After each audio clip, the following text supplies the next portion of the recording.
Hi, my name is Kimberly. I am the Marketing and Communications Director here at Fair Wage, and I am with the founder of Fair Wage, Martin Bass. Yep, the third. Today we're going to be focusing on who Fair Wage is for. I always like to say that fair wage is for everyone because there are so many different reasons why people need an application and a company like ours to exist. There's people trying to get a fresh start. There's people who have been working in an industry for a really long time, and there's also just the people um, who just have never been able to make enough. Sure. And so this is just a way to kind of overcome all those barriers from people being able to earn as much money as they need to earn to live and have the kind of life that they would like to, but at the same time, not have the work rule their life. Mm-hmm. So, what would you say, like the top three values of someone looking into this? What would you say that they would want out of this sort of company? I would say that the top three values are that they have no problem with hard work. Mm-hmm. They'll work hard. Sure. And then the other value is that they really usually want to spend more time with their family and friends, be there for their kids, be able to do things that are sometimes very difficult with a normal work schedule. And then the final value, I think, would be just the idea that it is for everyone. That ability to only be judged by your work instead of by any other factor. That's a big deal. Absolutely. So I've got a lot of comments on people asking if it's like Fiverr or Angie's List or just another contract job or whatever it may be. Yeah. So how is it different?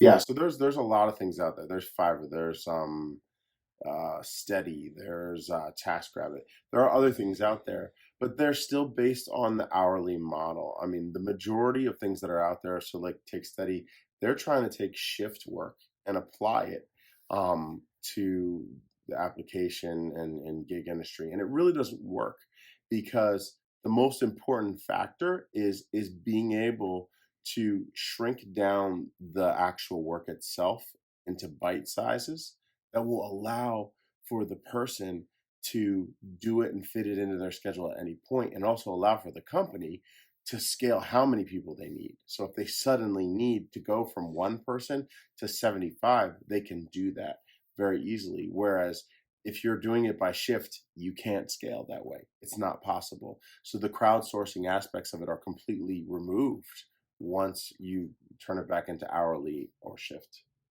work. So what if, just say, you have these people that need more of the servers? Is there a way for people to be able to be trained, or how does that work? Yeah. So what happens is that one of the biggest differences in the app is that we are really focused on education and improvement. So the individuals are getting free training all the time that's available to them, and those things will pop up. So if a company has a whole bunch of tasks coming, a huge event, they're going to put their training in. When they put the training in, that's going to pop up and it's going to say, hey, there's X amount of tasks going to come in the future here. So if you would like to be a part of those tasks, you need to complete this training by this date. And so then those individuals will have a reason to go in there to make sure they pass the training and then have the ability to earn that money without having anything get in their way because they went through the training that the company requires, and all of a sudden they have all these tasks available to them, and they were notified ahead of time to be able to do that.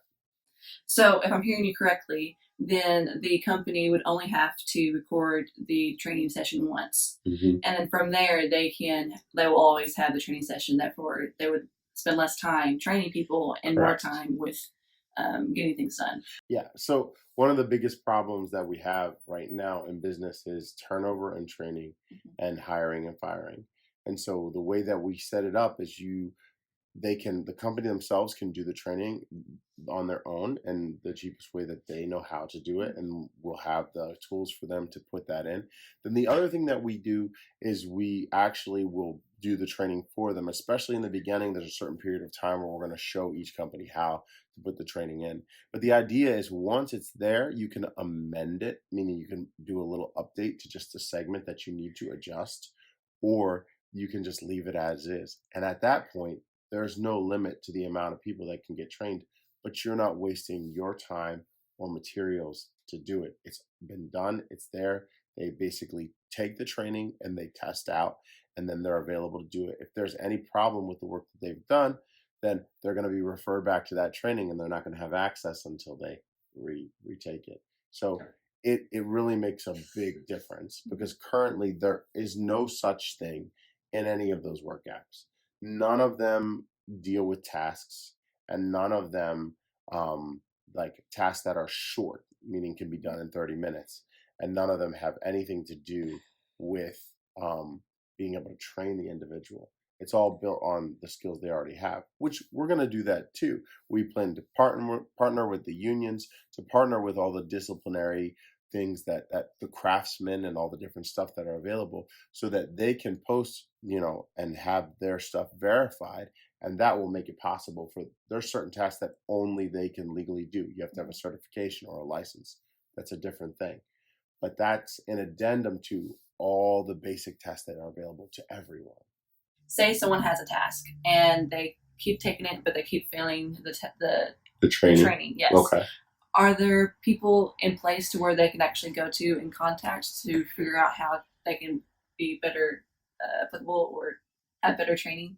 So the thing that we're working with is we have to determine the trainings that are getting released by the company are going to get approved by Fair Wage before they're released to the individuals.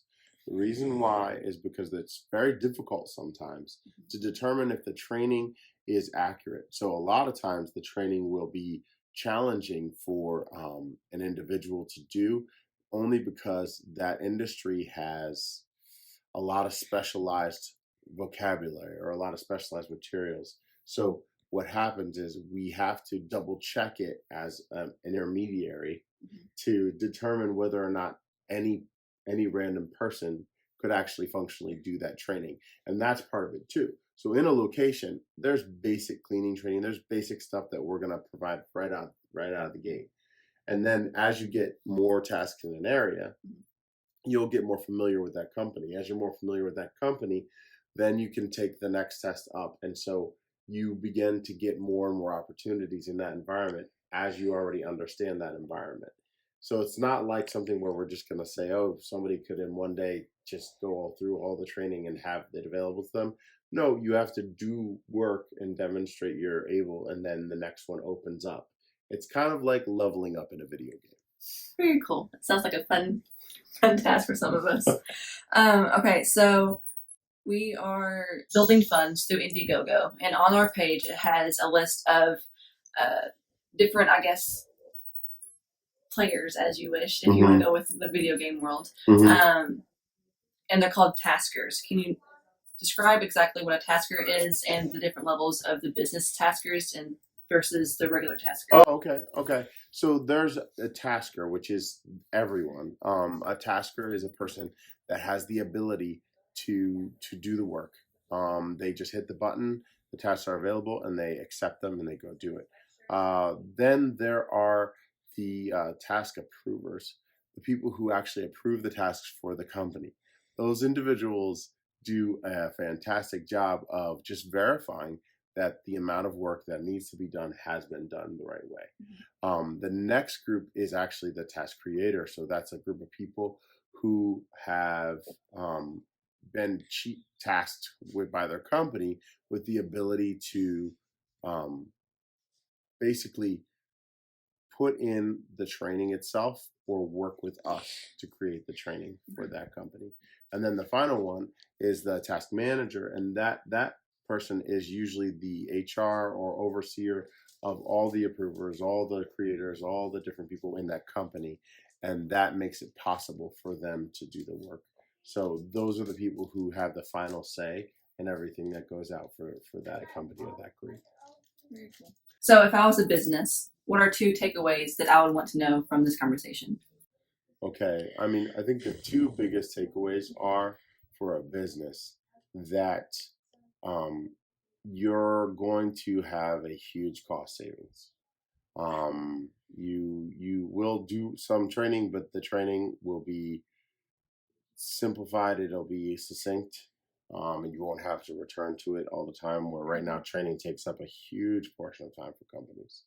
I think the other piece of the puzzle really is that they have an almost unlimited supply of workers by doing it this way.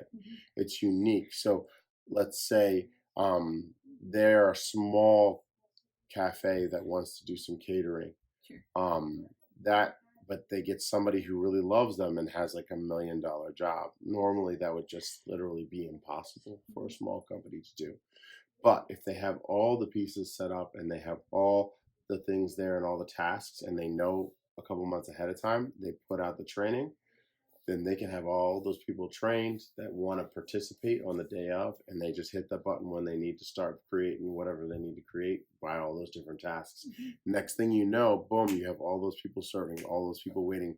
And if they suddenly see that they don't need as many people there, they just pull the tasks off that they don't need anymore.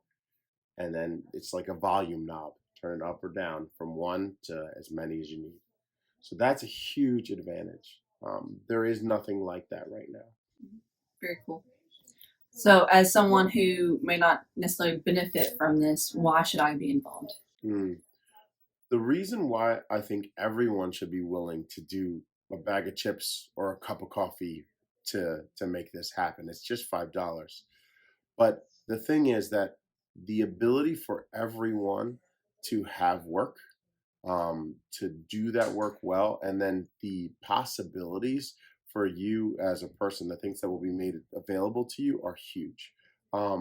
So when society takes people and gives everyone that opportunity, it changes the amount of things that can happen. There are companies that don't exist right now that will exist because of fair wage. There are ideas, inventions, and all kinds of different circumstances that will come into existence just from people having more monetary opportunities from being able to do this. But then there's the other factor of, this is probably the first time that anyone has said, no, I'm going to have the public fund this opportunity. I'm not going to have all the people who already have the money decide whether or not you get to have something that's going to change your lives. Instead, I'm going to just let the people change their own lives. That is what we're doing. That is the unique part about it. It's weird. I know it's confusing, but the main part is that I want it to be a win-win-win. There's literally no one who is not going to benefit from this in the end. And that's the goal. All right, one more question. Sure. Who's this for? I say for everybody. I really do. And it sounds trite because it's not. It's unusual, but in the end, the people that will use it most and that the people who are most ready to fund it are the people who have been struggling for years and years to live off of what they make as a worker. And so that group of people will primarily fund this and primarily work this and make it possible for everybody to actually do better because of that. Thank you, Trey. No problem.